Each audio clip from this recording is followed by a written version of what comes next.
నమస్కారం city news కి స్వాగతం. ముందుగా ముఖ్యాంశాలు.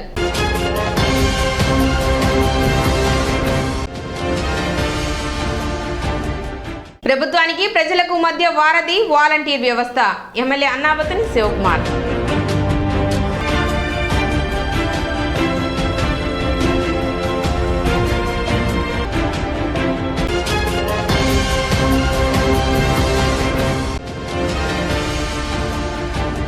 సమస్యల పరిష్కారం కోరుతూ ఏపీ జేఏసీ ఆధ్వర్యంలో ధర్నా.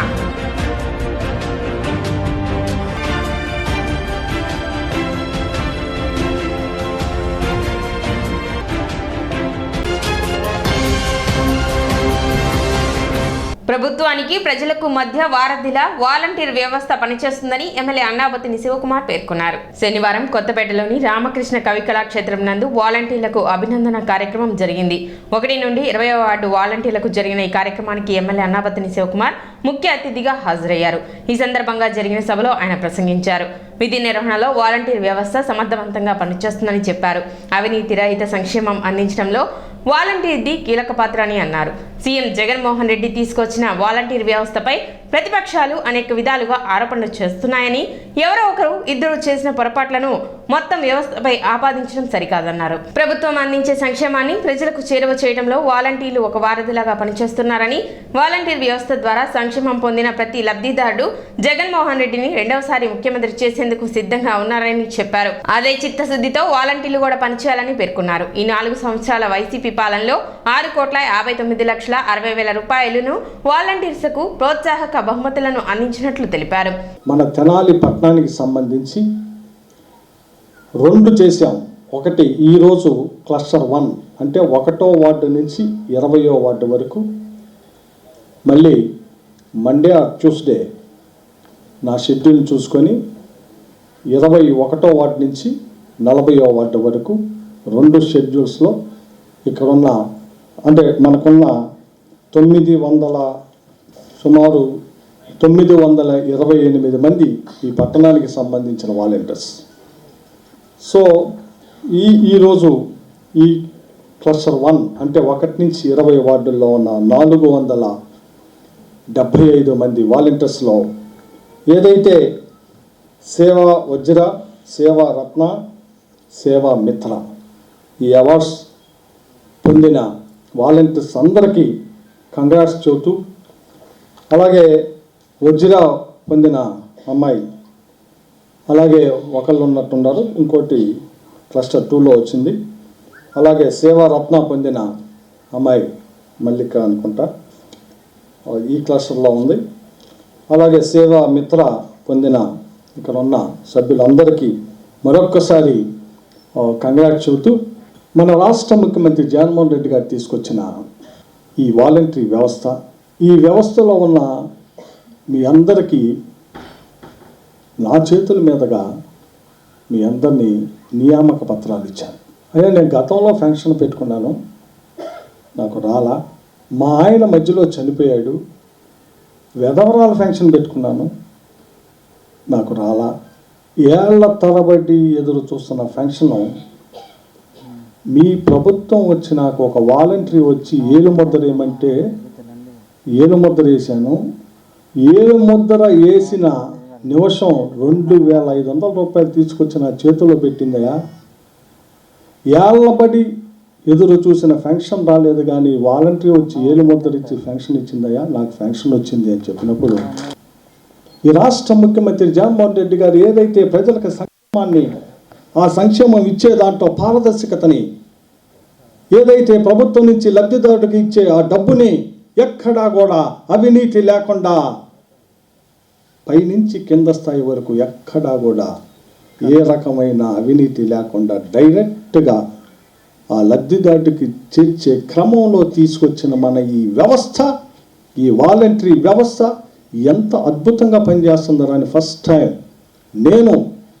మనం ఏర్పాటు చేసిన ఈ వాలంటరీ వ్యవస్థ మీద ఒక గొప్ప నమ్మకంతో ఆ రోజు మీ మీద నాకు కలిగిన నమ్మకం ఈరోజు 100% అదే నమ్మకంతో ఈరోజు శాసనసభ్యులుగా మీ అందరి మీద ఈ రాష్ట్ర ముఖ్యమంత్రి జగన్మోహన్ రెడ్డి గారు ఈ జిల్లాలో మొదటి స్థానం తెనాలి, మొదటి గెలిచే స్థానం తెనాలి అని చెప్పి ఈ రాష్ట్ర ముఖ్యమంత్రి జగన్మోహన్ రెడ్డి గారి ఆశీస్సులతో 27,000 మందికి తెనాలి నియోజకవర్గంలో ఇళ్ల స్థలాలు ఇచ్చే గొప్ప అవకాశం, అదృష్టం మీ శాసనసభ్యుడిగా నాకు దక్కింది. ఈరోజు బుర్రెపాలెంలో తెలుగుదేశం పార్టీ పార్లమెంట్ అభ్యర్థి పెమ్మసాని చంద్రశేఖర్ ఇంటి పక్కన ఎవరిది అంటే జగనన్న కాలనీ కాదా? నివాస స్థలం లేనివాడు. ఆ నివాస స్థలం ఇచ్చే ఇల్లు కట్టించాం. దానికి సాక్ష్యం ఈరోజు తెలుగుదేశం పార్టీ సీటు కావాలని బుర్రిపాలెంకి తిరిగి పెమ్మసాని చంద్రశేఖర్ గారి ఇంటికి తిరుగుతున్న మీ అందరికీ ఆ ఇంటి పక్కన ఉన్న కాలనీ ఈ రాష్ట్ర ముఖ్యమంత్రి జగన్మోహన్ రెడ్డి గారి ఆశీస్సులతో మీ శాసనసభ్యుడు అన్నాబత్తుని శివకుమార్ కట్టించిన కాలనీ అయ్యా.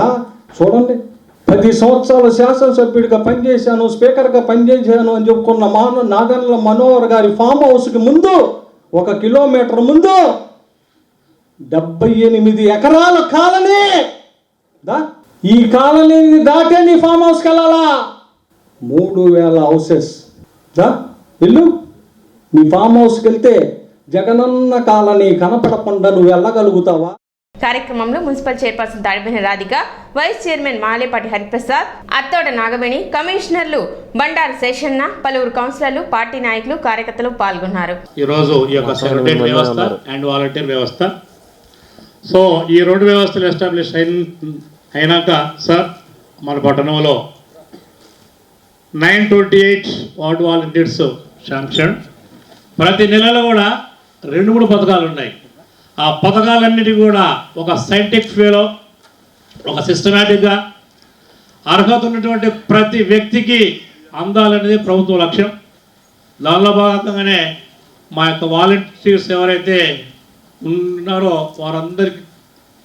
వారందరికీ కూడా ఒక శిక్షణ ఇచ్చి ఏ పథకాన్ని కూడా ఈ పద్ధతిలోనే మీరు చేయాలి, ఒక దిశానిర్దేశం ఇచ్చి వాళ్ళను everything through online system, no offline sir, only online sir. ఈ యొక్క క్రమంలో మా యొక్క వాలంటీర్స్ ఎవరైతే ఉన్నారో అలుపెరగకుండా పథకం వస్తుంది అంటే కనుక వాళ్ళే ఫస్ట్ ఉంటారు సార్. కానీ ఎలా ఉందంటే ఈరోజు వాలంటీరు ఉన్నాడంటే మాకు పథకం వస్తాయనేటువంటి ఆ భరోసా రాష్ట్ర ప్రభుత్వం వారిస్తే దాంట్లో వీళ్ళు. నాతో పాటు మా వార్డు సంబంధించిన కౌన్సిలర్లు, మా సచివాలయ సిబ్బంది, నా తోటి వాలంటీర్లు, ఇంకా ముఖ్యంగా చెప్పాలంటే నా క్లస్టర్లో ఉన్న ప్రజలు, వాళ్ళ సపోర్ట్ వల్లే నాకు ఈ సేవా వజ్ర వచ్చిందండి. ఎందుకంటే వాళ్ళు సపోర్ట్ చేయకపోతే మనకెవరికి ఏది రాదు. నాకు ఎటువంటి సర్వే ఉన్నా కూడా నేను పర్ఫెక్ట్గా చేస్తున్నానంటే అది వాళ్ళ వల్లే. ముఖ్యంగా చెప్పుకోవాలంటే అన్నాబత్తుని శివకుమార్ గారు సారు ఎప్పుడు ఒకటే చెప్తారు, మనం ఎంత కష్టపడుతున్నామో అది మనకు వచ్చే బిరుదును బట్టే ఉంటుంది. ఎవరు ఏది కాదు, జనాలు మనం మెచ్చుకుంటే చాలు, మనం ఎంత కష్టాన్నైనా మర్చిపోవచ్చు అని. సార్ సమస్యల పరిష్కారం కోరుతూ ఏపీ జేఏసీ ఆధ్వర్యంలో శనివారం ధర్నా నిర్వహించారు. ఏపీ జేఏసీ పిలుపు మేరకు AP NGO association Tenali unit ఆధ్వర్యంలో జేఏసీ తెనాలి తరపున ఉద్యోగులు, పెన్షనర్స్, కార్మికులు, ఉపాధ్యాయులు ఎన్జీఓ హోం నుండి చిన్నావురు పార్కు వద్ద గల ధర్నా చౌక్ వరకు ర్యాలీ నిర్వహించారు. ఈ సందర్భంగా నిర్వహించిన ధర్నాకు జేఏసీ చైర్మన్ డి శ్రీనివాస్ పాల్గొని ప్రసంగించారు. ప్రభుత్వం మొండి వైఖరిని విడనాడి ఉద్యోగుల, పెన్షనర్ల బకాయిలు మొత్తాన్ని వెంటనే చెల్లించాలని, అదేవిధంగా సిపిఎస్, జీపీఎస్ను రద్దు చేసి ఓపీఎస్ను పునరుద్ధరించాలని డిమాండ్ చేశారు. ఉపాధ్యాయ సంఘ నాయకులు S Ramachandrarao, DV Subbarao, Sambasivarao, municipal ఉద్యోగుల అధ్యక్షులు రామచంద్రరావు, ఎన్జీఓ ఉద్యోగులు B Krishnamohan, CH Vidyasagar, Kumar, Nancharaiah, pensioner association నాయకులు, కార్మికులు పాల్గొన్నారు. 14వ తారీఖు నుంచి నల్ల బ్యాడ్జీలతో నిరసన వ్యక్తం చేస్తూ 15, 16 తారీఖుల్లో అన్ని ఆఫీసుల్లో కూడా లంచ్ డెమాన్స్ట్రేషన్ చేయడం జరుగుతుంది. అలాగే ఈ 17వ తారీఖు ముఖ్యమైనటువంటి అన్ని తాలూకా కేంద్రాల్లో కూడా మరి ర్యాలీ ధర్నా నిర్వహించడం జరుగుతుంది. ఏంటంటే మరి ఈరోజు ఉపాధ్యాయ ఉద్యోగులందరూ కూడా బజార్న పడటానికి కారణం ఏంటంటే ముందు ప్రభుత్వానికి ధన్యవాదాలు తెలియజేయాలి. మరి ప్రభుత్వం ఇప్పటికీ కూడా స్థానికంగా స్పందించకపోవడం కూడా మాకు ఆశాస్పదంగా ఉంది. ఎందుకంటే మొన్న గ్రూప్ ఆఫ్ మినిస్టర్స్లో కూడా స్టేట్ కౌన్సిల్లో కూడా మరి ఒక మంత్రి గారు కూర్చొని ఉన్నారు, బొత్స సత్యనారాయణ గారు. వారు మొన్న పేపర్లో నిజమా వీళ్ళు కార్యాచరణ చేస్తున్నారా, ఉద్యమం చేస్తున్నారా అనే విషయం హాస్యాస్పదంగా మాట్లాడటం కూడా చాలా విడ్డూరంగా ఉంది. కావున మా యొక్క సమస్యలు మరి ఏవైతే ఉన్నాయో మరి కాంట్రాక్ట్ ఉద్యోగుల్ని ఇంతవరకు 4 నెలలైంది జీవో కొడిచ్చి ఇంతవరకు కూడా క్రమబద్ధీకరించి దానికి ఒక ప్రణాళిక కూడా తయారు చేయడం జరగలేదు. ఆ 7/2018 ఎటువంటి అయితే జీతం తీసుకుంటున్నామో ఆ డీఏ ఎన్హాన్స్ అనేది జీతంతో కలిపి ఇస్తున్నారు తప్ప మరి మాకు బకాయిలు ఇంతవరకు చెల్లించలేదు. కావున మరి ఇప్పుడున్న ధరల సూచిక అనుగుణంగా మరి 12వ PRCలో కూడా మధ్యంతర భృతి 30% కూడా ప్రకటించాలని మా జేఏసీ యొక్క డిమాండ్. ఉద్యోగుల పట్ల ప్రభుత్వం నిరసించినటువంటి దుర్మార్గమైనటువంటి చర్యల్లో భాగంగా మరి ఎన్నోసార్లు మరి అధినాయకత్వం ప్రభుత్వంతో చర్చల పేరిట ఎన్నోసార్లు కలిసినప్పటికీ మరి వాయిదాలు వేసుకుంటూ ఇప్పటివరకు ఉద్యోగుల్ని మరి ప్రభుత్వంలో భాగంగాను సంక్షేమ పథకాలు అందించేటువంటి ప్రజలకు అందించేటువంటి సంక్షేమ పథకాలు అందించడంలో కీలక పాత్ర వహించేటువంటి ఉద్యోగస్తులను మరి నిర్లక్ష్యం చేయటం ఎంతో దుర్మార్గం. దాని యొక్క ఫలితం ఈరోజు ఉద్యమం బాట పట్టే పరిస్థితి తీసుకొచ్చింది. దయచేసి ప్రభుత్వం వాళ్ళ యొక్క మొండి వైఖరిని వినాడి ఉద్యోగుల పట్ల సానుకూలంగా స్పందించి మాకు రావాల్సినటువంటి బకాయిలను 12వ PRCకి సంబంధించిన IRను ప్రకటించి ఉద్యోగులను కూడా మరి ప్రజాస్వామ్యంలో భాగస్వాములుగా ప్రజల్లో భాగస్వాములు గుర్తించి మా యొక్క కోరికలను డిమాండ్లను నిర్వర్తించవలసిందిగా హెచ్చరిక చేస్తున్నాం. లేని పక్షంలో తప్పనిసరిగా సరైన గుణపాఠం చేస్తాం. ఉద్యోగులను రావాల్సినటువంటి బకాయిలన్నింటినీ కూడా త్వరితగతిన చెల్లించి మరి ఉద్యోగస్తులు న్యాయం చేకూర్చాలని ఈ ధర్నా కార్యక్రమంగా హెచ్చరిక. వార్డు పర్యటనలో భాగంగా పట్టణ 3వ వార్డులో 2వ రోజు చైర్పర్సన్ తాడిపోయిన రాధిక పర్యటించారు. 2వ రోజు వార్డులోని శానిటేషన్ పనులను పరిశీలించారు. కాల్వల్లో పేరుకుపోయిన వ్యర్థాలను సిబ్బంది చే తొలగింపచేశారు. ఈ సందర్భంగా ఆమె మాట్లాడుతూ ఈ ప్రాంతంలో డ్రైనేజ్ ప్రధాన సమస్యగా మారిందని, కాలువలపై ఇళ్లకు సంబంధించిన మెట్లు, షాప్ నిర్మాణాలు చేపట్టారని, దీని కారణంగా సమస్య తలెత్తుతుందని, త్వరలోనే సమస్యను పరిష్కరిస్తామని వెల్లడించారు. అదేవిధంగా ప్రజలు కాలువల్లో వ్యర్థాలను వేయరాదని ఆమె సూచించారు. పట్టణ సుందరీకరణకు ప్రతి ఒక్కరూ సహకరించాలని విజ్ఞప్తి చేశారు. కార్యక్రమంలో వైసీపీ నాయకులు, పురపాలక సంఘ అధికారులు పాల్గొన్నారు. ఈ 3వ వార్డుకి రావడం జరిగింది. ఇది 2వ రోజు పర్యటిస్తున్నాం. ప్రజలకి మెయిన్ సమస్య అనేది ఈ డ్రైనేజ్ సమస్య అని చెప్పడం జరిగింది. ఎమ్మెల్యే గారు ఆదేశాల మేరకు మేము ఈ రోజున ఈ శానిటేషన్ అనేది స్టార్ట్ చేయడం జరిగింది. ఎమ్మెల్యే గారు ఈ వార్డుకు వచ్చినప్పుడు కూడా ఎమ్మెల్యే గారు దృష్టికి తీసుకెళ్ళడం జరిగింది. రోడ్స్ కానీ డ్రైన్స్ అనే సమస్య సగం వరకు ప్రాబ్లం అనేది సాల్వ్ అయింది. ఇక డ్రైన్స్ అనేది ఇది త్వరలోనే పూర్తి చేస్తామని, అలానే రాబోయే రోజుల్లో కూడా సుందరవదన తెనాల్లాగా తీర్చిదిద్దుతామని, అలానే మన ఎమ్మెల్యే గారు మళ్ళీ ప్రతి ఇంటికి వెళ్ళి ఎవరైనా సరే సంక్షేమం అందుతుందా లేదా అని తెలుసుకోవటం జరిగింది. ప్రజలందరూ చెప్పడం ఏంటంటే అన్నీ బాగా అందుతున్నాయమ్మా, ఈ డ్రైన్స్ సమస్య ఒకటే తొందరలోనే మాకు పరిష్కారం చేయమని అడుగుతాం జరిగింది. అలానే త్వరలోనే దీని మీద కూడా మేము స్పందిస్తామని, అలానే మా సిబ్బంది కానీ మా వర్కర్స్ కానీ మాకు సహకరిస్తున్నారు. ఈరోజు 3వ వార్డులో 2వ రోజు పర్యటించడం జరిగింది. మున్సిపల్ సిబ్బంది అధికారులందరూ రావడం జరిగింది. ఈ వార్డులో ఎక్కువగా ఖాళీ స్థలాలు ఉండటం వలన ఈ ఖాళీ స్థలాలను పందికొక్కులు తవ్వి కాలువలంతా పూర్తి చేయడం వలన నీటి ఎక్కడక్కడ పారుదల ఆగిపోయింది. దాన్ని మొత్తం రిమూవ్ చేయడం జరుగుతుంది. కౌన్సిలర్ గారు కూడా రోజు పర్యటిస్తారంట, రోజు తిరుగుతున్నారని చెప్తున్నారు పబ్లిక్.